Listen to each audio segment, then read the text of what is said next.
तर आपण या आपली ही 150 ची सिरीज असणार आहे, ज्यामध्ये आपण टोटल 150 MCQs आपण कव्हर करणार आहे. कशावर?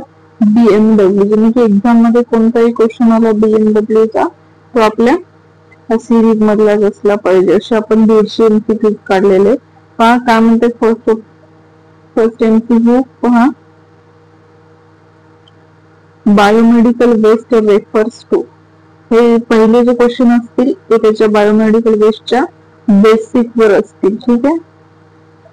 त्यामध्ये काय फर्स्ट क्वेश्चन की बायोमेडिकल वेस्ट रेफर्स टू. काय आहे बायोमेडिकल वेस्ट? बायोमेडिकल वेस्ट म्हणजे काय आहे पहा. जी की इंडस्ट्रियल वेस्ट असते त्याला बायोमेडिकल वेस्ट म्हणतात. का जे वेस्ट जनरेट ड्युरिंग, जो कचरा जनरेट होतो कधी, ज्यावेळेस डायग्नोसिस, ट्रीटमेंट और इम्युनायझेशनच्या वेळेस जो कचरा तयार होतो त्याला बायोमेडिकल वेस्ट म्हणतात. ऍग्रिकल्चरल वेस्टला म्हणतात ते ई वेस्टला. तर पहा आता जो इंडस्ट्रियल वेस्ट राहतो तो कसा असतो? जनरल कचरा असतो. ज्यावेळेस आपल्याला डायग्नोसिस करताना एखादं ट्रीटमेंट करत आहे आपण किंवा एखादं आपले व्हॅक्सिन वगैरे देत आहे, त्याचा जो कचरा असतो तो कसा असतो? मेडिकलचा जो कचरा असतो. आणि जो मेडिकलचा कचरा असतो मेडिकलचा, हे बघा इथे जे डायग्नोसिस करताना मेडिकल मध्ये डायग्नोसिस होतं, ट्रीटमेंट घेताना इम्युनायझेशन म्हणजे हॉस्पिटलच्या संबंधित आहे, म्हणजे त्याच्या संबंधी आहे मेडिकलचे. तर इथे याच्यामध्ये शब्द आहे मेडिकल. तर हे जे डायग्नोसिस, ट्रीटमेंट आणि इम्युनायझेशन हे करताना जो कचरा जनरेट होतो त्याला काय म्हटलं जातं? Biomedical waste. मग इथे दिले थर्ड दिलेलं ई वेस्ट.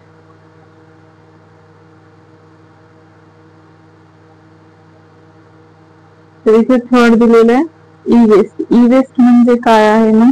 ई वेस्ट म्हणजे जे इलेक्ट्रिकल वेस्ट राहते, इलेक्ट्रिक वेस्ट. इलेक्ट्रिक वेस्टला काय म्हणलं जातं? ई वेस्ट म्हणलं जातं. जसे की इलेक्ट्रिक वेस्ट मध्ये काय येतं?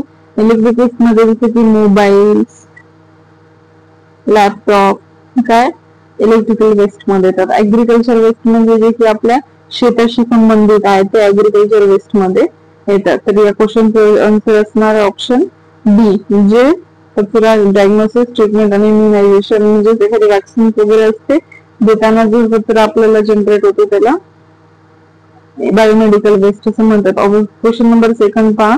Which of the following is not biomedical waste. मग बायोमेडिकल वेस्ट काय नाहीये? मी काय सांगितलं? बायोमेडिकल वेस्ट म्हणजे तुझ्या हॉस्पिटलच्या संबंधित येते.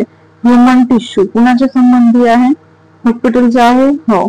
एक्सपायर्ड मेडिसिन कुणाच्या संबंधी आहे? हॉस्पिटलच्या. हो. त्यानंतर थर्ड काय आहे? Plastic wrappers of biscuit. बिस्किटचे जे प्लास्टिकचे रॅपर्स असतात ते मेडिकलशी संबंधित आहे का? नाहीये. नंतर डिस्कार्डेड ब्लड बॅग्स हे पण कुणाशी संबंधित आहे? मेडिकलच्या. तर मग ऑप्शन करेक्ट ऑप्शन काय? ऑप्शन 3 जे प्लास्टिक रॅपर्स आहेत बिस्किटचे. बघा थर्ड क्वेश्चन पहा. The largest source of biomedical waste generation. म्हणजे काय लार्जेस्ट सोर्स कोणता आहे? सगळ्यात जास्त कुठे बायोमेडिकल वेस्ट हा जनरेट होतो? काय म्हणते क्वेश्चन? की लार्जेस्ट सोर्स म्हणजे सगळ्यात जास्त बायोमेडिकल वेस्ट कुठे जनरेट होतो? तर डायग्नोसिस लॅब मध्ये होतो, हॉस्पिटल मध्ये होतो, रिसर्च लॅब मध्ये होतो की नर्सिंग. हॉस्पिटल मध्ये लॅब पण असते, फार्मसिस्ट पण असते मेडिसिन घेऊन. म्हणजे काय हॉस्पिटल मध्ये सर्व काही असतं. डायग्नोसिस लॅब ह्याचा एक छोटासा प्रकार. म्हणजे सगळ्यात जास्त आपल्या बायोमेडिकल वेस्ट कुठे जमा होणार? तर मग या हॉस्पिटल मध्ये जमा होणार. त्यानंतर क्वेश्चन 4 पहा. इन इंडिया भारतामध्ये biomedical waste management is regulated by. तर कधी झाला भारतामध्ये बायोमेडिकल वेस्टचा जो ऍक्ट आहे तो कधी झालेला आहे? तर सगळ्यांनाच माहिती आहे तो ऍक्ट 2016 ला झालेला आहे. बायोमेडिकल वेस्ट मॅनेजमेंट रूल्स कधीचा आहे?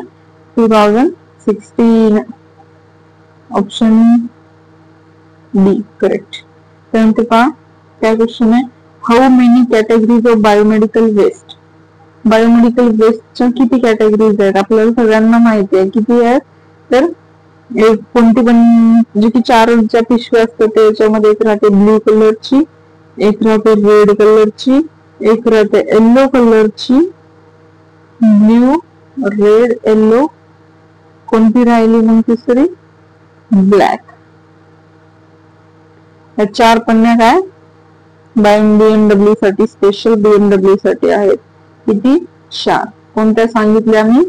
ब्लॅक, ब्ल्यू, ब्ल्यू वरच्या दोन, ब्लॅक आणि ब्ल्यू आणि येलो आणि रेड. तर किती झाल्या टोटल? टोटल 4 झाले. ऑप्शन ए करेक्ट असेल. त्यानंतर सिग्रिगेशन अँड कलर कोडिंग. आता जे क्वेश्चन असतील ते कलर कोडिंग वर असतील, कलर कोडिंग वर आणि सेग्रिगेशन वर असतील. काय 6 नंबरचा question? Colour coding of human anatomical waste. आता काय हे एवढ्या पन्न्या यूज केल्या जातात, ज्यामध्ये येलो कलरची पन्नी आहे ती कशासाठी असते? ह्युमन अॅनाटॉमिकल वेस्ट, जे की आपल्या बॉडीशी रिलेटेड वेस्ट असते. कोणत्या? बॉडी रिलेटेड वेस्ट असतं, त्याच्यासाठी अॅनाटॉमिकल वेस्ट ची येलो कलरची पन्नी यूज केली जाते. आणि जी रेड कलरची पन्नी आहे ती कशासाठी यूज केली जाते? रेड कलरची जी पन्नी आहे ती जी की रिसायकलेबल असेल, जसे की प्लास्टिक. प्लास्टिक मध्ये एक्झाम्पल मध्ये पहा, जे की निडलनेस दिलेली सिरिंज, हे सगळं कुठे येते? या रेड पन्नी मध्ये येते. ठीक आहे. तर ह्युमन अॅनाटॉमिकल आणि त्यानंतर ब्ल्यू. ब्ल्यू मध्ये काय येते माहिती का? ब्ल्यू मध्ये शार्प जे असतात, स्लाइड्स, हे सगळे या ब्ल्यू मध्ये येते. आणि ब्लॅक मध्ये आपला जो जनरल कचरा असतो, पेपर्स वगैरे असं, तर तो मध्ये ना ब्लॅक मध्ये. त्यानंतर 7 नंबरचा क्वेश्चनचा आन्सर काय? पहिल्यांदाच सांगितलं, बॉडीचे रिलेटेड वेस्ट जे असेल, जसं की अॅनाटॉमिकल वेस्ट असेल, ब्लड रिलेटेड असेल वेस्ट, तर ते कोणामध्ये ना येलो मध्ये येणार. Colour coding of sharp. आता सांगितलं मी शार्प साठी आणि मेटॅलिक इम्प्लांट साठी कोणतं येणार? तर ब्ल्यू कलरचं येणार. तर सांगितलं त्याला ब्ल्यू किंवा व्हाईट ट्रान्सल्युसेंट. नंतर which colour bag is used to infectious plastic. Plastic साठी कोणतं सांगितलं मी? रेड. मी सांगितलेल्या कॉन्सेप्ट वरून हे क्वेश्चन तुमचे कम्प्लीट झाले. 8 क्वेश्चन झाले. आता क्वेश्चन 9 नंबरचा क्वेश्चन पाहू आपण. फास्ट संपूर्णचा ऑप्शन बी काय होता? रेड करेक्ट आहे आपला ऑप्शन. 9 नंबरचा क्वेश्चन पहा. Discarded medicine and cytotoxic drug or disposable. कोणत्या बॅग मध्ये डिस्पोज केले जातं? जे की आपलं डिस्कार्ड मेडिसिन एक्सपायर झालेली आहे ती आपण काय करतो? डिस्कार्ड करतो. अशी मेडिसिन डिस्कार्ड केली जाते. तर डिस्कार्डेड मेडिसिन आणि सायटोटॉक्सिक ड्रग जे आहे तर ते कोणत्या बॅग मध्ये टाकतो? समजा लक्षात कसं ठेवायचं त्याच्यावरून मी सांगते. आपण येलो मध्ये काय करतो? अॅनाटॉमिकल वेस्ट टाकतो बॉडीशी रिलेटेड येलो मध्ये. तर ज्यावेळेस आपण मेडिसिन घेतो किंवा एखादा ड्रग्स घेतो, तो कुठे जातो? स्टमक मध्ये जातो. आपल्या स्टमक मध्ये जातो. स्टमक हा जो पार्ट आहे कसा आहे? बॉडीचा आहे. म्हणजे ते काय झालं? बॉडी रिलेटेड झालं. म्हणून बॉडी रिलेटेड असेल तर आपल्याला काय वापरायचं? येलो कलरची बॅग वापरायची. याचा आन्सर काय असणार आहे? Yellow bag. कारण हा काय बॉडी रिलेटेड आहे म्हणून. कळलं? डिस्कार्डेड मेडिसिन आणि cytotoxic drug are disposed in yellow bag. नंतर 10 नंबरचा क्वेश्चन आहे. Waste collection bag should not be. काय नाही म्हणते? जी की वेस्ट कलेक्शन बॅग, आपण जे बायोमेडिकल वेस्टच्या ज्या कलेक्शन बॅग्स आहेत तर त्या बॅग्स कशा नाही पाहिजे म्हणते. कशा पाहिजे विचारत नाही तर कशी नाही पाहिजे आपल्याला विचारते. लीक प्रूफ, म्हणजे त्याला काही लीक झालेलं नसणे, त्याला लीक प्रूफ म्हणतात. किंवा पंचर प्रूफ, काही पंचर वगैरे झालेलं नाही पाहिजे. नंतर labelled with bio hazard, leak प्रूफच पाहिजे असते आपल्याला. आणि इथे प्रश्न विचारला की काय नाही, म्हणजे त्या बॅगला काय नसलं पाहिजे. बॅग लीक प्रूफ आहे म्हणजे ती बॅग कशी चांगली आहे तर हे आपल्याला ऑलरेडी पाहिजे. पंचर प्रूफही पाहिजे, लेबलही पाहिजे की कशाचा कचरा कशात, हे कशासाठी आहे, हे कशासाठी, अशी लेबल्ड पण पाहिजे. आणि लास्टला ओव्हरफिल्ड म्हणजे खूप जास्त भरलेली, मग ही आपल्याला पाहिजे का भरलेली बॅग? नाही. तर जी ती वेस्ट कलेक्शन बॅग आहे काय नाही पाहिजे आपल्याला विचारलेलं आहे, तर काय नाही पाहिजे? ओव्हरफिल झालेली बॅग आपल्याला नाही पाहिजे. त्यानंतरचा जो आपला सी सेक्शन आहे ट्रीटमेंट आणि डिस्पोज, याच्यावरून आपले एमसीक्यू असणार आहे. का 11 नंबरचा MC, common method of biomedical waste treatment. कोणती कॉमन मेथड यूज केली जाते बीएमडब्ल्यू? आता त्याच्या आपण जे बीएमडब्ल्यू जो कचरा गोळा करतो तर त्याची जे प्रोसेस केली जाते, त्याचे जे ट्रीटमेंट केलं जाते, कसे डिस्पोज केले जातात ते त्याच्यावरचे क्वेश्चन्स आहेत. तर तिथे विचारले कसं डिस्पोज करतो बायोमेडिकल वेस्ट मॅनेजमेंटचे कोणती कॉमन मेथड यूज केली जाते बीएमडब्ल्यू ला ट्रीटमेंट करण्यासाठी? तर त्याच्यामध्ये काय केलं जातं? लँडफिल, त्याला जमिनीत पुरलं जातं का? ऑटोक्लेव्ह केलं जातं का? कंपोस्टिंग का इन्सिनरेशन? इन्सिनरेशन म्हणजे त्याला जाळलं जातं का? नाही. जे की बायोमेडिकल वेस्ट असतं त्याला काय केलं जातं? त्याला स्टार्टिंगला ऑटोक्लेव्ह केलं जातं. ऑटोक्लेव्ह करणं म्हणजे काय? ते स्टर्लिंग करून घेतात, त्याचे स्टरलायझेशन करतात, म्हणजेच काय निर्जंतुकीकरण करतात. त्याच्यामध्ये जे मायक्रो ऑर्गॅनिझम्स आहेत ते सर्व किल करतात ते बायोमेडिकल वेस्ट मधल्या कचऱ्याचे. ठीक आहे, ऑप्शन असणार आहे बी. नंतर इन्सिनरेशन इज नॉट सुटेबल फॉर जाळण. इन्सिनरेशन म्हणजे काय? जाळण. तरी कशासाठी सुटेबल नाहीये म्हणते? ह्युमन अनाटॉमिकल वेस्ट आहे, तर आपल्याला काय करावं लागते? ते जाळावं लागते का? ह्युमन अनाटॉमिकल वेस्ट, ह्युमन अनाटॉमिकल वेस्ट जे आहे ते आपल्याला जाळावं लागते का? हो, प्लासेंटा वगैरे असेल तर ते नंतर आपल्याला जाळावं लागते. समजा काय प्रॉब्लेम असेल, ह्युमन अनाटॉमिकल वेस्ट काढलेला असेल तर ते आपल्याला इन्सिनरेशन करावं लागते. नंतर सॉलिड वेस्ट असेल, सॉलिड पार्ट्स असेल कोणता, तो पण आपल्याला जाळावं लागते. क्लोरिनेटेड प्लास्टिक, आता प्लास्टिक जाळतो का आपण? नाही. प्लास्टिकचे बारीक बारीक तुकडे करतो, त्याचं रिसायकलेबल करत असतो. तर मग प्लास्टिक आपल्याला जाळलं नाही पाहिजे. मग याचं उत्तर काय? Incineration is not suitable for chlorinated plastic. 12 नंबरचं काय आहे? क्लोरिनेटेड. आणि सायटोटॉक्सिक ड्रग्स हे जाळले जातात का? हो, तर ड्रग्स पण जाळले जातात. मग काय? क्लोरिनेटेड जे प्लास्टिक आहे, प्लास्टिक जाळले जात नाही, तर त्याचं रिसायकलेबल केलं जातं. त्यानंतर 13 क्वेश्चन आहे ऑटोक्लेव्हिंग युजेस. तर ऑटोक्लेव्हिंगचा यूज कशासाठी केला जातो? कसं लक्षात ठेवायचं पहा. ऑटो म्हणजे आपल्याला काय माहिती आहे? ऑटोमॅटिक कसं म्हणतो? ऑटोमॅटिक म्हणजे आपोआप होणारी क्रिया, त्याला काय म्हणतो? ऑटो म्हणतो. मग आता आपली कुकर आहे, कुकर लावतो आपण. कुकरची ज्यावेळी शिट्टी असते, स्टीम जी आहे ती शिट्टी जी असते ती आपण वाजवतो का? नाही. त्याच्यात वाफ भरली की ते आपोआप वाजते की नाही? तर कसं लक्षात ठेवणार? ऑटोक्लेव्हिंग म्हणजेच का? ऑटो वाजणार ती. तसं स्टीम तर नाव आलं, कुणाशी संबंधित आहे? ऑटोक्लेव्हशी. आणि अजून पहा, लक्षात ठेवायचं सांगत आहे. मॉइस्ट हीट जे आहे कसं लक्षात ठेवणार? मॉइस्ट हीट, समजा जो मोसम बदलतो, कधी कसं असतो, कधी आपल्याला पाऊस पडला की ओलावा जाणवतो, थोडासा पावसाळ्यात ओलावा जाणवतो, हिवाळ्यात खूप गरमी होते आपल्याला, हिवाळ्यात खूप थंडी वाजते, उन्हाळ्यात खूप गरमी होते आपल्याला. हे असं हे ऑटोमॅटिकच होते. कोणी बदलू शकते का हे वातावरण? कोणीच नाही बदलू शकत. तसं कसं असतं? ऑटोमॅटिक होत राहतं, म्हणजे ऑटोमॅटिकच असते ही प्रोसेस. तसं इथे काय दिलेलं? इथे एक मान्सून दिलेला आहे, असं लक्षात ठेवायचं. मॉइस्ट हीट हे ऑटोमॅटिक होतं, म्हणून ऑटोक्लेव्हिंग जे आहे ते कशासाठी यूज केलं जातं? मॉइस्ट. ऑटो काय असतं? मॉइस्ट असेल, हीट असेल, अंडर प्रेशर असेल. ठीक आहे, हे लक्षात राहील. 13व्या क्वेश्चनचा आन्सर आहे बी. ड्राय हीट साठी यूज नाही केलं जात, केमिकल डिसइन्फेक्शन साठी नाही, रेडिएशन नाही, मॉइस्ट हीट आहे अंडर प्रेशर, त्याच्यासाठी ऑटोक्लेव्हचा यूज केला जातो. किती मस्त सांगितली पहा मी लक्षात राहण्यासाठी. नंतर 14 question, sharps are finally disposed by. जे शार्प्स आहेत ते कशामध्ये डिस्पोज केले जातात? मी सांगितलं ब्ल्यू मध्ये, बघा पहा. पण ते कसे डिस्पोज केले जातात असं विचारले. बर्निंग, त्याला जे शार्प्स आहेत त्याला डिस्पोज करण्यासाठी तुम्ही त्याला बर्न कराल का, जाळाल का? अजिबात नाही. शार्पला कशाला जाळतील? इनकॅप्सुलेशन और श्रेडिंग आफ्टर डिसइन्फेक्शन. तर जे शार्प्स वगैरे असते त्याला काय केलं जातं? अगोदर त्याला ऑटोक्लेव्ह करून त्याचं डिसइन्फेक्शन केलं जातं.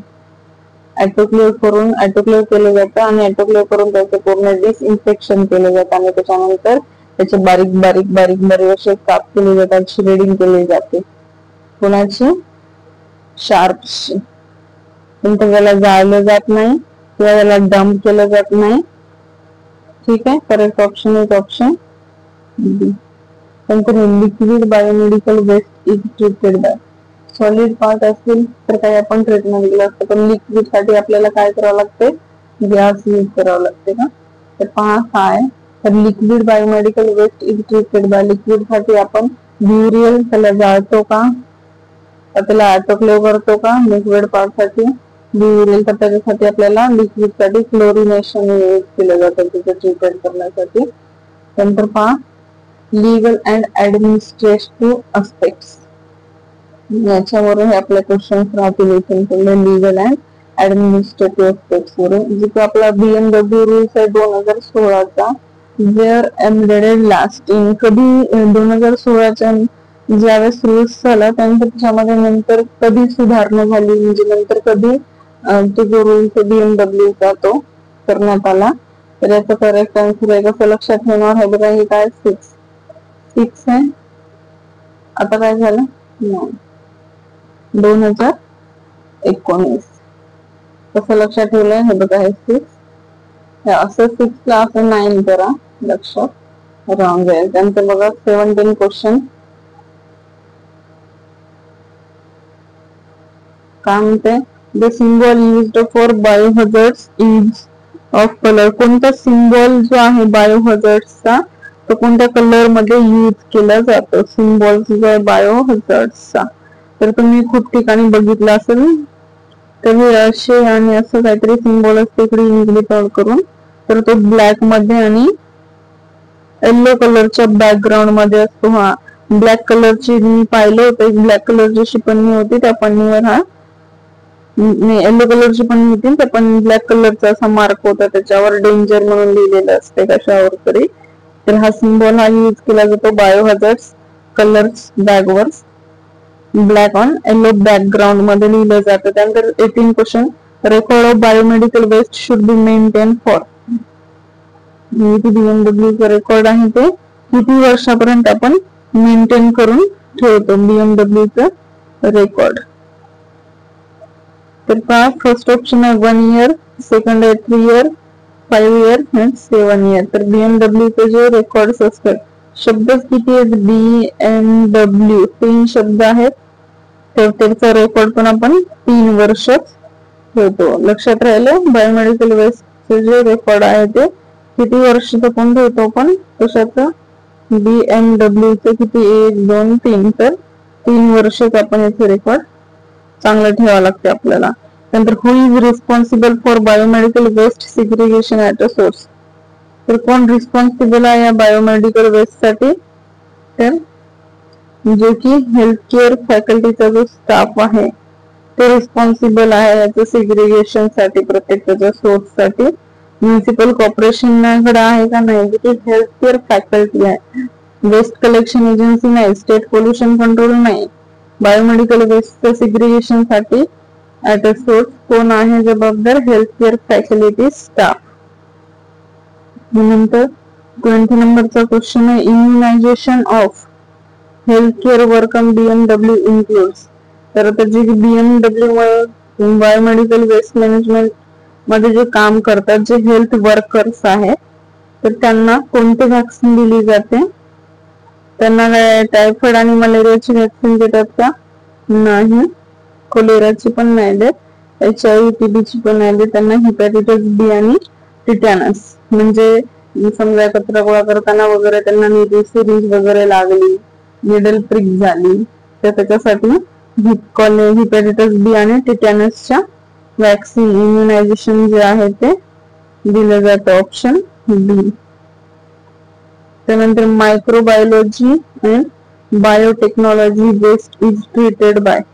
मायक्रोबायोलॉजी आणि बायोटेक्नॉलॉजी जे वेस्ट आहेत, मायक्रोबायोलॉजी मध्ये काय वेस्ट येते, जसं की कल्चर मीडिया वगैरे असतात ना, तर ते बायोमेडिकल वेस्ट मध्ये येतात. जे की कल्चर मीडिया वगैरे, तर ते मायक्रोबायोलॉजी आणि बायोटेक्नॉलॉजी जे वेस्ट आहे ते त्याचं काय केलं जातं, तर त्याला आपण काय केलं जातं, स्टार्टिंगला त्याच्यामध्ये व्हायरस वगैरे असतात, बॅक्टेरिया असतात, ते ग्रो केलेले असतात त्या कल्चर मीडियामध्ये, म्हणजे ते खूप सारे बॅक्टेरिया असतात, त्यामुळे त्याला आधी त्याच्यातले बॅक्टेरिया आपल्याला रिमूव्ह करावं लागतात. त्याच्यासाठी आपल्याला त्याचं स्टरलायझेशन करावं लागतं, आणि स्टरलायझेशन जे आहे मेथड कोणाचे, या ऑटोक्लेविंग मायक्रोवेव्हिंगचे आहे. तर कशाने ट्रीटेड केलं जातं? ऑटोक्लेविंग मायक्रोवेव्हिंग ट्रीट केलं जातं. नंतर सॉलिड वेस्ट म्हणजे कोणता पार्ट आहे? लायनिंग आणि ड्रेसिंग जे आहे ते कशामध्ये कलेक्ट केलं जातं? सॉलिड वेस्टचा पार्ट जो आहे तो बॉडीशी रिलेटेड असेल, ड्रेसिंग बॉडीशी रिलेटेड आहे ना, व लक्षात ठेवण्यासाठी लक्षात ठेवा असं, तर ती कशामध्ये येते? येल्लो कलरच्या बॅग मध्ये. बॉडी रिलेटेड आपलं सगळं येल्लो बॅग मध्ये येते. नंतर chemical treatment of waste involve, जी केमिकल ट्रीटमेंट केलं जातं कोणाचं वेस्टचं, काय काय येते त्याच्यामध्ये? Option A dry heat sterilization, option B use of hypochloride solution, option C gamma radiation आणि option D burning or incineration. तर केमिकल ट्रीटमेंट करायचंय. केमिकल्स कोणते यूज केले जातात त्या वेस्ट साठी? तर जास्त करून हायपोक्लोराइड सोल्युशनचा यूज केला जातो. या हायपोक्लोराइड सोल्युशनचा. 24 क्वेश्चन आहे, बायोमेडिकल वेस्ट हॅझर्डस बिकॉज इट्स कसं आहे? हे इन्फेक्शियस आहे आणि टॉक्सिक पण आहे. कळालं? किती क्वेश्चन घ्यायचे? आपला व्हिडिओ खूपच लांब होत आहे असं तुम्हाला वाटत आहे का? BMW हॅझर्डस मध्ये काय ते इन्फेक्शियस आणि टॉक्सिक साठी BMW हॅझर्डस जो आहे ते केलं जातं. त्यानंतर बघा 24 झाल्यानंतर 25 क्वेश्चन आहे, प्लास्टिक वेस्ट जे आहे ते डिसइन्फेक्ट केलं जातं बाय. कशाचा यूज केला जातो प्लास्टिक वेस्टला डिसइन्फेक्ट करण्यासाठी? ऑप्शन ए क्लोरिनेशन आणि shredding, option A burial, option C incineration directly, option D living sunlight. तर जे की प्लास्टिक वेस्ट आहे तर त्याचं डिसइन्फेक्टंट करायचं असेल तर ते काय केलं जातं? त्याचंही प्लास्टिक असेल तर क्लोरिनेशनच केलं जातं आणि श्रेडिंग. प्लास्टिक लॅबची श्रेडिंग केली जाते, बारीक कापलं जातं. लक्षात ठेवा, त्याच्यावरून हा शब्द आपण लिहिला असता. त्यानंतर शार्प्स आणि निडल डिस्पोजर वर क्वेश्चन्स आहेत. ही शार्प जो आहे ते कशाने डिसइन्फेक्टेड केलं जातं? तर त्याच्यासाठी 1% सोडियम हायपोक्लोराइड ऑप्शन ए आहे, option B boiling water, option C ultraviolet light, option D air drying. त्याचा करेक्ट ऑप्शन आहे. त्यामध्ये 1% सोडियम हायपोक्लोराइड जो आहे हे यूज केलं जातं डिसइन्फेक्ट साठी. नंतर safe disposal of needle include, option A bending or recapping before disposing in act general waste using puncture proof container leaving on patient bedside. Needle साठी, नीडल जे आहे ते आपल्याला डिस्पोज करण्यासाठी काय सेफ्टी टेक्निक इन्क्लूड केले जाते? तर ते आपल्याला काय करावं लागते की जे नीडल पंचर आहे ते नीडल पंचर प्रूफ कंटेनर्स पाहिजे. ठीक आहे, using using puncture proof container त्याचा यूज करायचा. 28 मध्ये post exposure prophylaxis is required in case of. तर जे हे आहे पोस्ट एक्सपोजर प्रोफायलॅक्स, त्याला म्हणतात PEP. पोस्ट म्हणजे एक्सपोजर प्रोफायलॅक्सिस. पोस्ट एक्सपोजर प्रोफायलॅक्सिस कशासाठी यूज केली जाते? HIV साठी केली जाते ही पोस्ट एक्सपोजर प्रोफायलॅक्सिस. ज्यावेळेस एखादी निडल स्टिक इंजुरी होते त्यावेळेस हे यूज केलं जातं. नंतर 28 झाला. 29 क्वेश्चन पाहू आपण.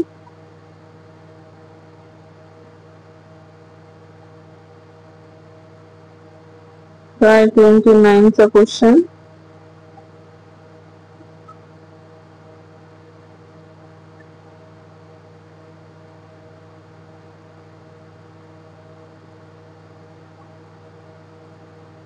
Primary risk associated with sharps. तर प्रायमरी रिस्क जी की शार्पशी रिलेटेड आहे ती कोणती आहे? तर ती आहे ऑप्शन अलर्जिक रिएक्शन, त्याचा काही संबंध का नाहीये. एअर पोल्युशन नाहीये, रेडिओ एक्सपोजर नाही, transmission of blood born infection. म्हणजे प्रायमरी काय रिस्क आहे शार्प्स की जी की त्यांना कशाचं इन्फेक्शन असेल, ब्लड बॉर्न इन्फेक्शन असेल तर ते ट्रान्समिट होण्याची आपल्याला काय असते? रिस्क असते. Transmission of blood born infection transfer होण्याची रिस्क असते. आणि लास्टचा क्वेश्चन 13 नंबरचा, जे की डिस्कार्डेड शार्प्स आहेत ते कशामध्ये शुड बी केप्ट कशात ठेवले जातात. How long puncture proof containers before final disposal. Final disposal करण्यात याच्या अगोदर ते किती वेळ ठेवलं जातं व्हाईट पंचर प्रूफ. तर ते ठेवलं जातं 3 दिवस. 2 ते 3 दिवस. 2 to 3 days. नाही, जे पंचर प्रूफ कंटेनर आहे फायनल डिस्पोज करण्यासाठी किती काळ ठेवलं जातं तर ते ठीक आहे